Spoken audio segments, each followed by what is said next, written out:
Okay, Sarah. Yes. Hi, welcome back, Sarah. I'd like to tell the listeners that you are a member of the Board of Advisory to the Lisa Benson Radio Show and the Lisa Benson National Security Task Force and all the other entities we have going on to protect our strongest ally, which is Israel and the American people and the American homeland. Sarah, you're the president of Endowment for Middle East Truth, which is called EMET. And you are one of the foremost people in this nation who protects Israel with truth. Tell us, Sarah, I don't know if everybody understands what happened this week in Israel with Fatah and Hamas. Your take on it? Yes. Last Wednesday, a Rubicon had been crossed. On Wednesday, Abu Mazen, the president of the Palestinian Authority, joined a national unity government with Hamas. So this has totally unmasked the true nature of the Fatah beast, and once and for all reveals his very naked intentions. The fig leaf has fallen, and the picture that we're looking at is not very attractive. Mm-hmm. For the last 2 decades, since September 13th, 1993, the Palestinian Authority has been engaging the world in a double, duplicitous, and highly dangerous game of good cop versus bad cop. When the Oslo Accords were signed, the Palestinian Authority pledged to refrain from acts of violence or the incitement to violence against Israel. Every agreement, subsequent agreement to that, had been predicated along that same pledge. The only thing that the Palestinian Authority was conditioned to do in order to get land was to honor that pledge. Mm-hmm. Yet, scarcely a day goes by when there has not been some egregious comment cited in the Palestinian media applauding suicide bombers and inciting children to blow themselves up.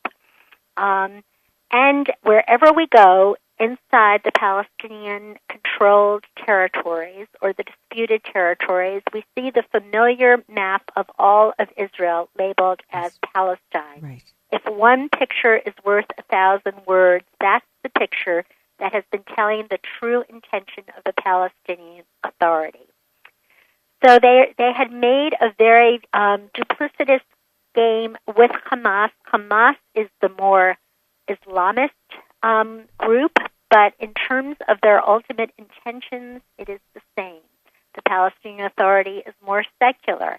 However, they believe in the staged plan for the elimination of all of Israel. Mm-hmm. And the duplicitous kind of agreement that they brokered with Fatah was that they would engage in the verbal battle of dehumanizing the Israeli and the Jew and discrediting the existence of the State of Israel, and have done that very successfully, unfortunately. And as witness to that, you could just look at all of the BDS, boycott, divest, and sanctions movements around college campuses and around the globe today.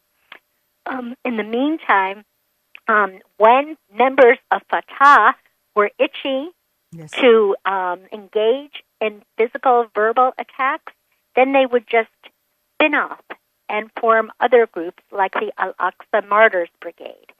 And many, many members of Fatah have spun off and joined other groups. In December of 2009, Abu Mazen from Fatah said that there's absolutely no difference in our overall objectives between Hamas and Fatah. Right. However, most of the world has willfully blinded themselves to this reality. And this past Wednesday, this became official.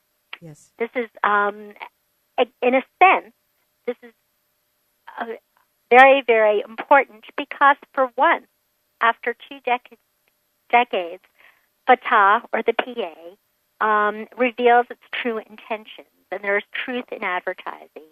Mm-hmm. Even the State Department has now suspended talks with the PA. Really? So now, yes. So now I'm saying that the gig is up. The charade is over. The emperor has been exposed for the disgusting, naked, brute beast that he is.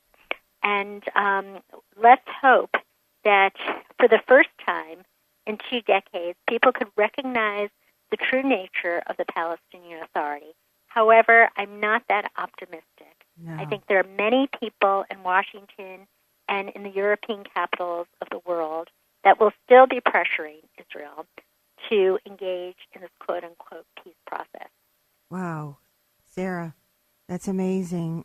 That's amazing briefing. A couple of questions for me, and then I know Jerry has a question. Mm-hmm. Abul Abbas said yesterday, I think it was very late last night, I got an alert on that he said something about Holocaust Memorial Day, and it was the most tyrannical episode in human history. And I also heard commentary that they were going to recognize Israel as the official state of the Jewish people. Is this doublespeak? It is absolutely doublespeak.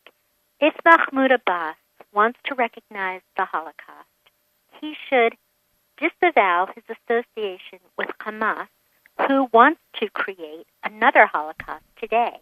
There are 6 million Jews, 7 million people in all, living within the state of Israel, and there are plans for an immediate Holocaust coming from Hamas.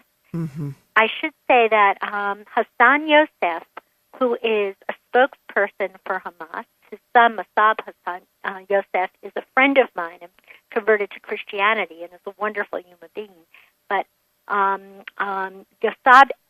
Youssef had said that we do not recognize Israel. We will never recognize any of the conditions of the quartet or any of those conditions recognizing the Jewish right of people to live in Israel, the end of terrorism, and abiding by past agreements. Are any of these things written in the Holy Quran?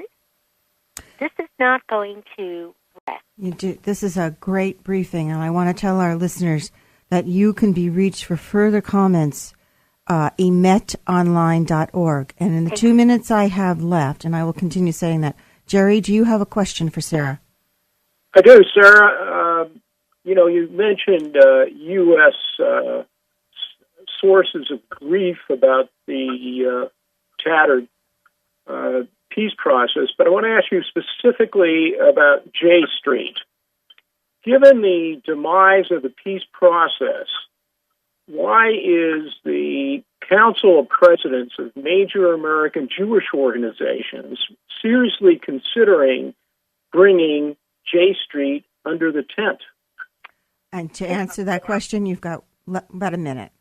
It's a very sad commentary that there are so many Jews that are so ashamed of their roots and ashamed of where they come from that they are trying to be a part of this organization that has constantly sided with every single enemy of Israel.